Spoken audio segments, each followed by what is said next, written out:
সকাল সকাল চা খাওয়ার মুডটাই আলাদা, তাই না? কিন্তু চা খেতে এলাম সকালবেলায়, একে তো বৃষ্টি একদম সেই সকাল 4টে থেকে বৃষ্টি, আর আমাদের চায়ের দোকানও বন্ধ। এখন যাচ্ছি একটা দূরে, এখান থেকে কলকাতা চায়ের দোকান 6 কিলোমিটার। আর এই যে দাদা সব জল নিয়ে যাচ্ছে।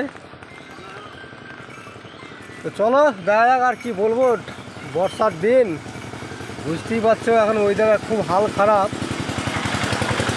এই আমি এখন একটা ছাতা নিয়ে নিয়েছি, ছাতা নিয়ে যাচ্ছি চা খেতে।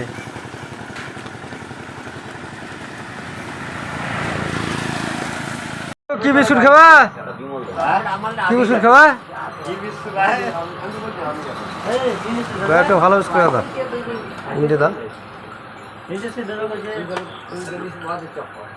বাড়ি যাবে, বাড়ি এলো ভুঁড়ি ফাটছে তো বাড়ি যাবে। কে বাড়ি যাবে? বাড়ি যাবে ডাকছে নাকি? ডাকছে তোমাকে? এ দেখো 2 কিলোমিটার হেঁটে হেঁটে চা খেলাম, শেষে অবশ্যই বিস্কুট। আবার পিন্টু বিস্কুট খাওয়াচ্ছে 8 আনা দামের।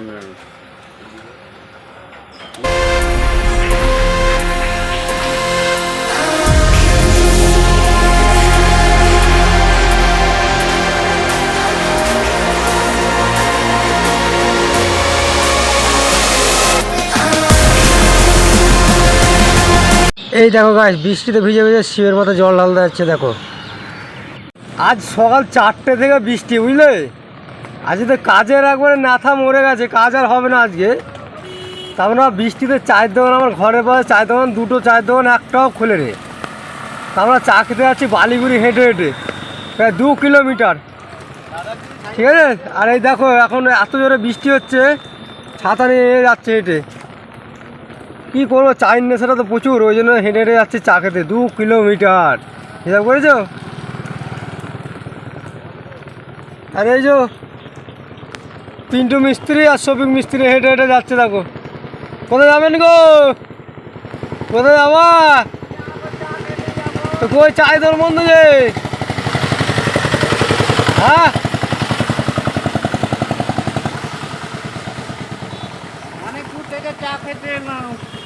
অনেক দূর থেকে চা খেতে এলাম, বুঝলে কি না? চায়ের দোকান তো বন্ধ, চা তো আর নেই। কোন দিকে যাবে?